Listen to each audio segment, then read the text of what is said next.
The chapel was empty except for 3 people. A funeral director checking his watch, a cemetery worker waiting by the door, and one old man in the front row, gripping a worn wooden cane.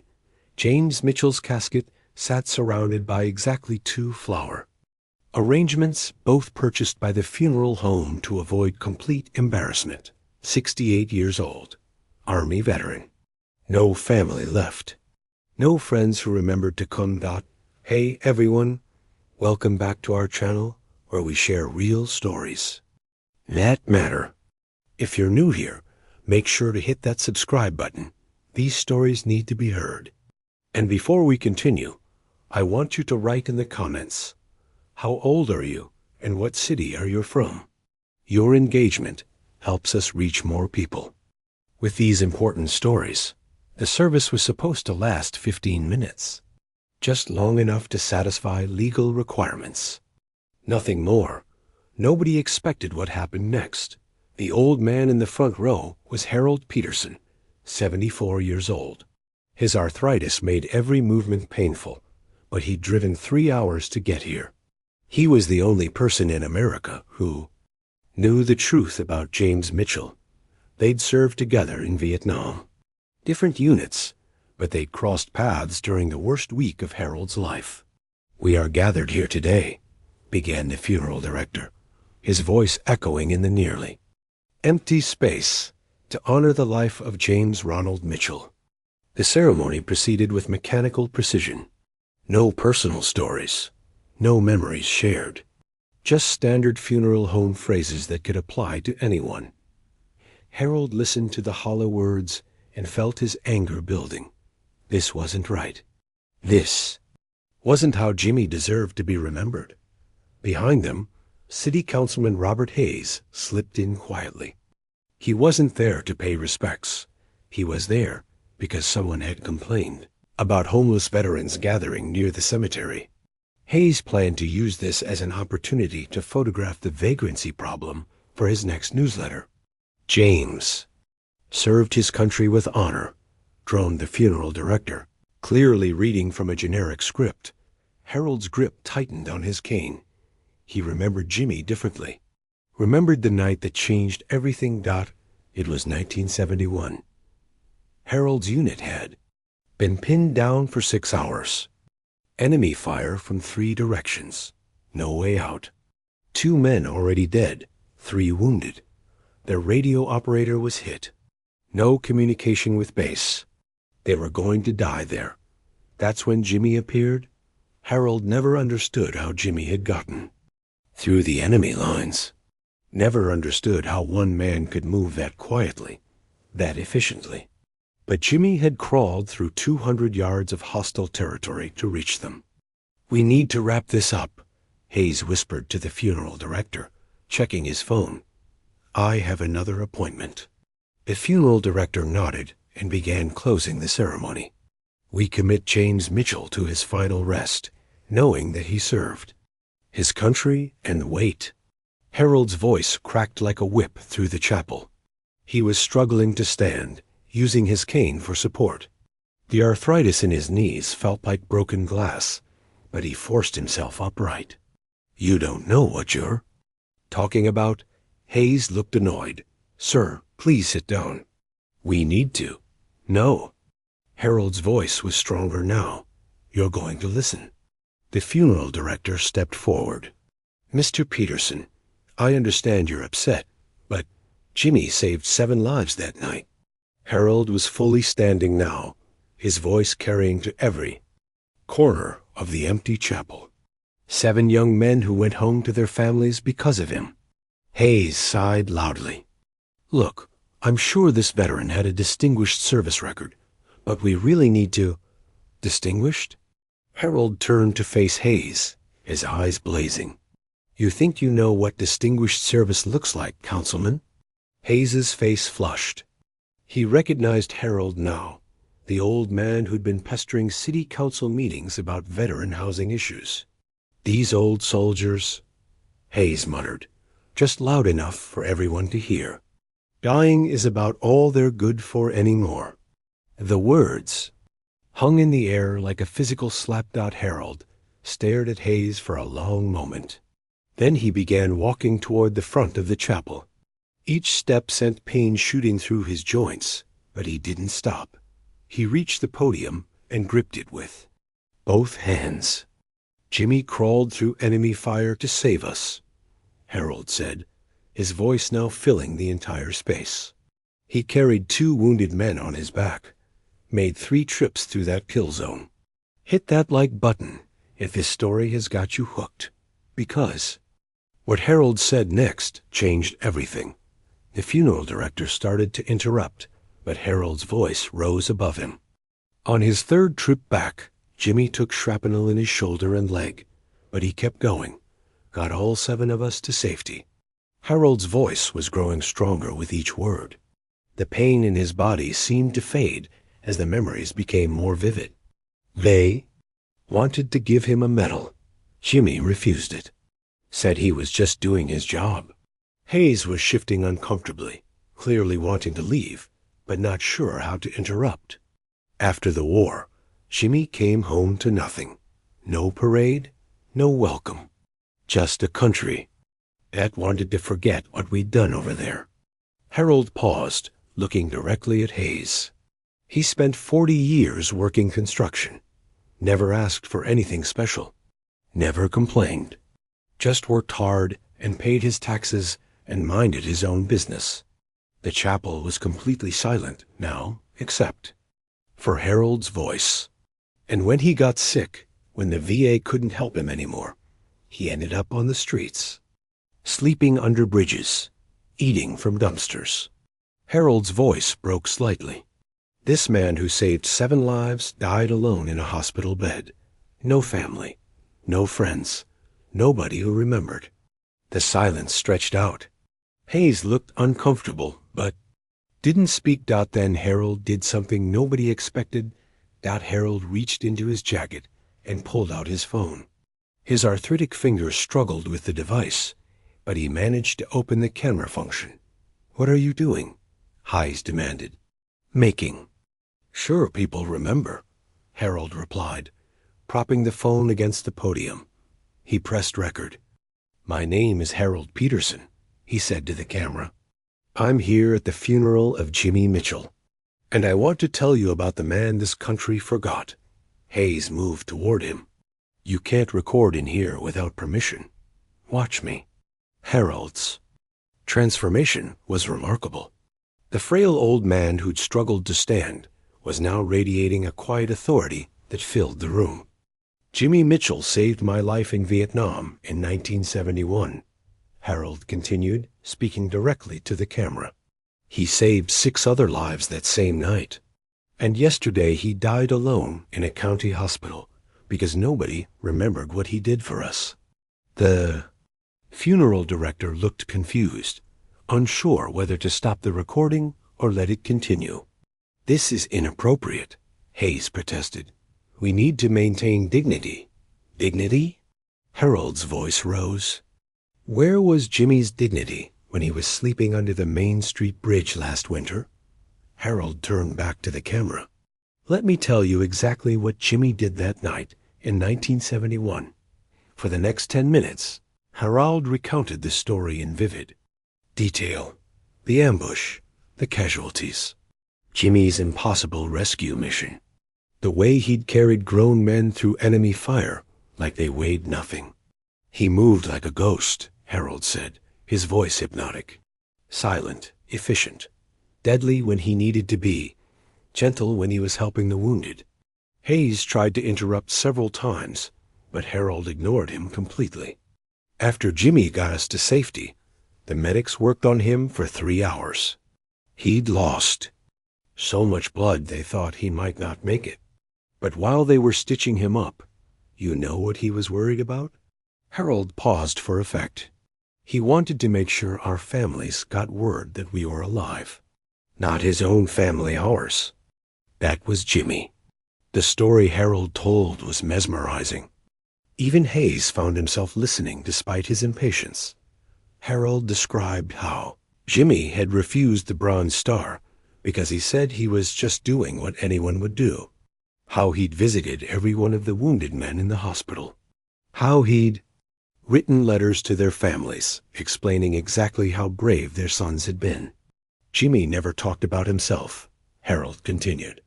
Never bragged, never asked for recognition. He just went home and tried to build a normal life. But the normal life had proven impossible. Harold explained how Jimmy had struggled with nightmares and flashbacks, how he'd tried to get help from the VA but got lost in bureaucracy and waiting lists, how he'd turned to alcohol to numb the pain and lost job after job. The system failed him, Harold said simply. The country he'd bled for just forgot about him. What would you do in our hero's place? If you were Harold, would you speak up like this? Let me know in the comments. As Harold spoke, something unexpected began happening. The funeral director was recording the speech on his own phone. The cemetery worker had called his supervisor, who arrived and started recording too. Hayes realized what was happening and tried to shut it down. This is enough, he said loudly. We need to conclude this service and— Councilman Hayes, Harold interrupted, turning to face him directly.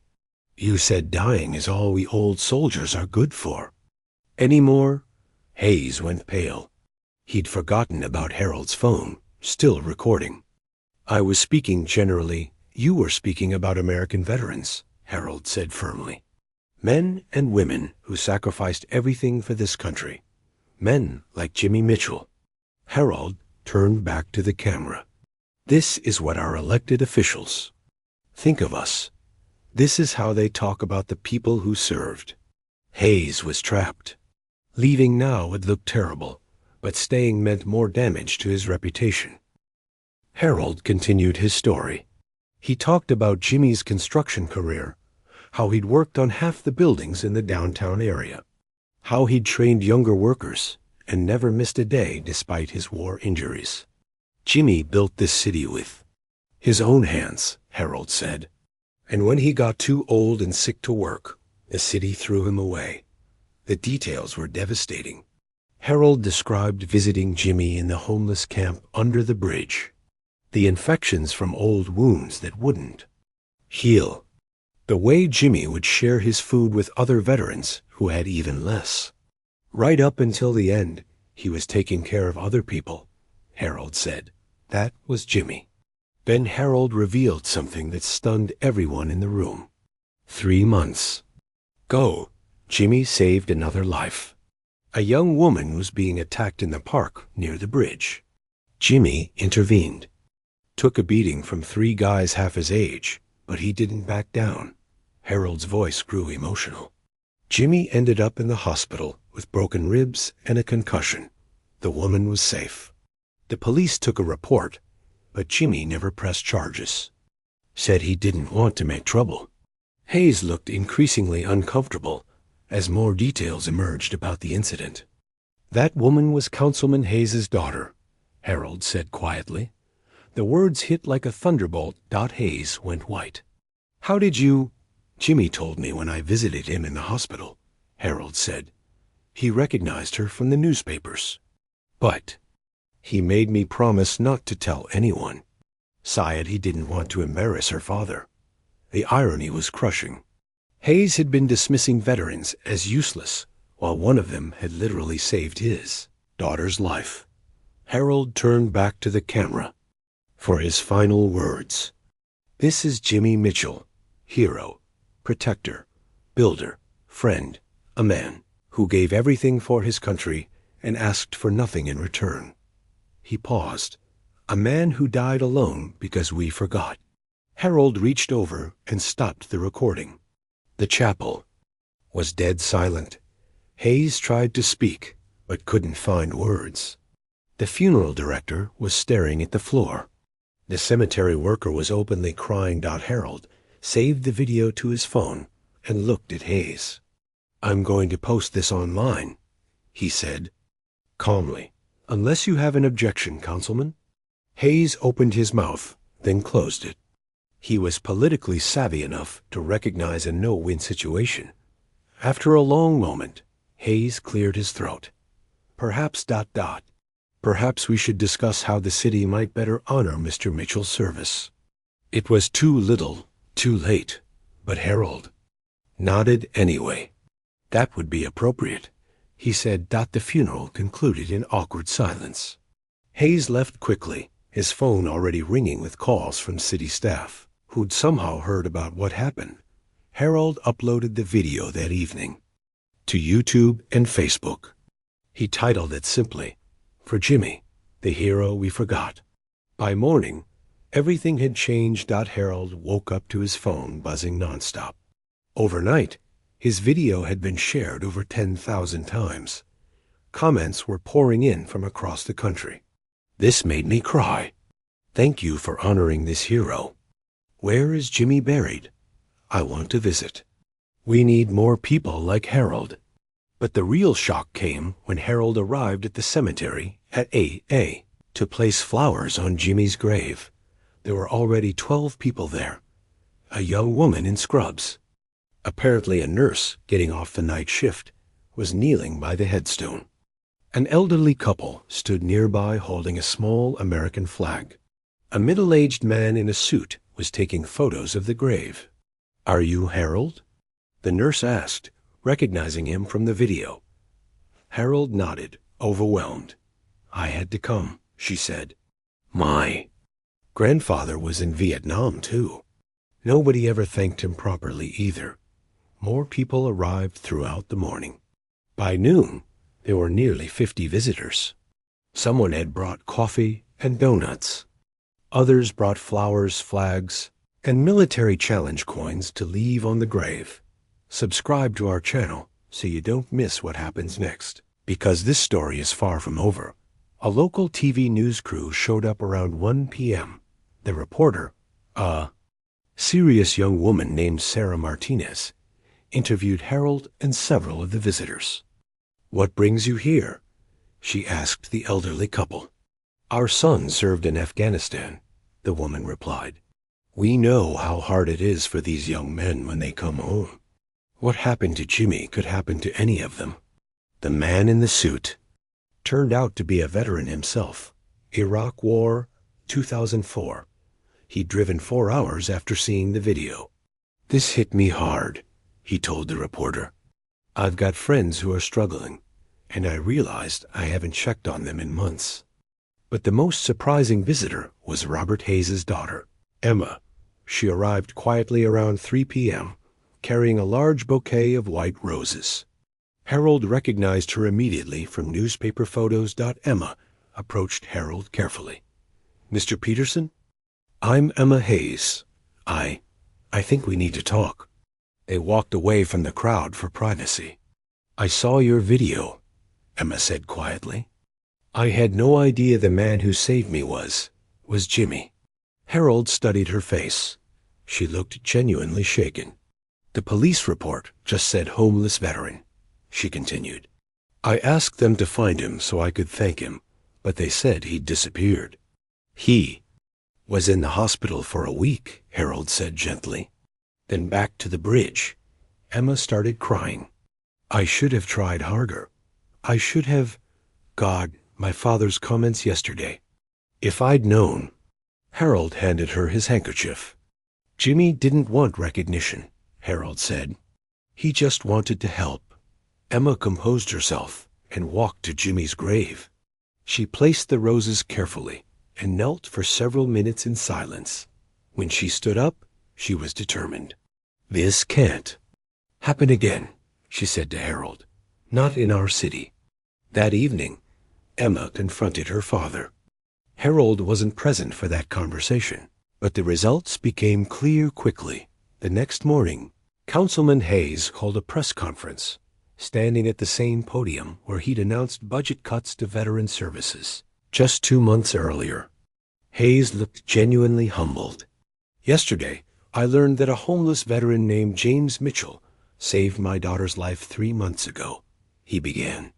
"I also learned that Mr. Mitchell died alone, forgotten by the city he served." Hayes paused, clearly struggling with the words. "I made inexcusable comments about veterans at Mr. Mitchell's funeral. Comments that reflected my ignorance and lack of respect for the people who sacrificed everything for our freedom. They assembled.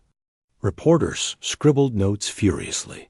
Effective immediately, the city will establish the James Mitchell Memorial Fund to provide housing assistance for homeless veterans. We will also be naming the new Veterans Center in his honor. Hayes looked directly into the cameras. To Harold Peterson and to the veteran community, I'm sorry. You deserved better from me and from this city. What do you think Councilman Hayes deserves for his actions? Do you believe his apology is genuine? Let me know in the comments below. But the story didn't end there. Harold's video continued spreading. It was picked up by major news networks. Veterans organizations shared it widely. Military Facebook groups made it go viral. More importantly, it started a movement. Within a week, similar videos began appearing from other cities. Children and grandchildren of veterans sharing their own forgotten stories. Active duty military. Personnel talking about what recognition meant to them, not the hashtag Remember Jimmy, began trending. 2 weeks after the funeral, the cemetery had to install additional parking. Jimmy's grave was visited by hundreds of people every day. The groundskeepers could barely keep up with all the flowers, flags, and mementos being left. A month later, Harold received a call from the Department of Veterans Affairs in Washington. They wanted to invite him to speak at a national conference on veteran recognition. I'm just one old soldier, Harold protested.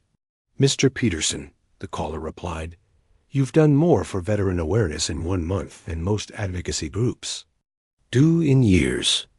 Harold accepted the invitation, but perhaps the most meaningful moment came 6 weeks after Jimmy's death. Harold was visiting the grave on a quiet Tuesday morning when a young man in army fatigues approached him. Are you Harold Peterson? The soldier asked. Harold nodded. Double quote, sir. I'm Private Marcus Johnson. I saw your video about Jimmy Mitchell. The young man was nervous, but determined. My grandfather served in Vietnam, too. He died 5 years ago. And, well, his funeral was just like Jimmy's. Nobody came. Nobody remembered. Harold felt his heart breaking again. Sir, would you help me make a video about my grandfather? I think people should know about him, too. Harold looked at this earnest young soldier and saw the future. Son, he said, putting his hand on Marcus's shoulder, I think we're just getting started. Harold's video had been viewed over 2 million times. The James Mitchell Memorial Fund had raised enough money to house 47 homeless veterans. 3 other cities had established similar programs. Emma Hayes had quit her marketing job to work full-time with veteran advocacy groups. She and Harold had become unlikely partners in the movement that Jimmy's story had started. Councilman Hayes, after weathering the initial storm of criticism, had become one of the most vocal supporters of veteran issues in the state. His political career had actually been strengthened by his willingness to acknowledge his mistakes and take action. The cemetery installed a permanent memorial wall where visitors could leave messages for Jimmy and other forgotten veterans. It was covered with hundreds of notes, photos, and flowers. Harold still visited Jimmy's grave every Tuesday morning, but now he was rarely alone. There was usually someone there, a veteran, a family member, a stranger who'd been moved by the story. One Tuesday, Harold found a note tucked under the flowers on Jimmy's headstone. It was written in a child's handwriting. Dear Jimmy, my daddy says you were a hero. I drew you a picture. Thank you for saving people. Love, Sophie, age 7. Attached was a crayon drawing of a soldier helping other soldiers. Harold sat on the bench that the city had installed near the grave and thought about everything that had changed. One speech at a forgotten funeral had somehow touched millions of lives. His phone buzzed with a text from Marcus Johnson, who was now organizing video tributes to forgotten veterans across the country. The message was simple. Grandfather's video is ready. You were right. We're just getting started. Harold smiled and looked at Jimmy's headstone. The inscription was simple. James Ronald Mitchell, soldier, hero, remembered. But someone had added new words beneath it, carved in smaller letters. One man's voice can echo forever. Harold stood up slowly, his arthritis still painful, but somehow easier to bear. He had 17 more videos to help make this month. 17. More forgotten heroes to remember. Jimmy would have been proud.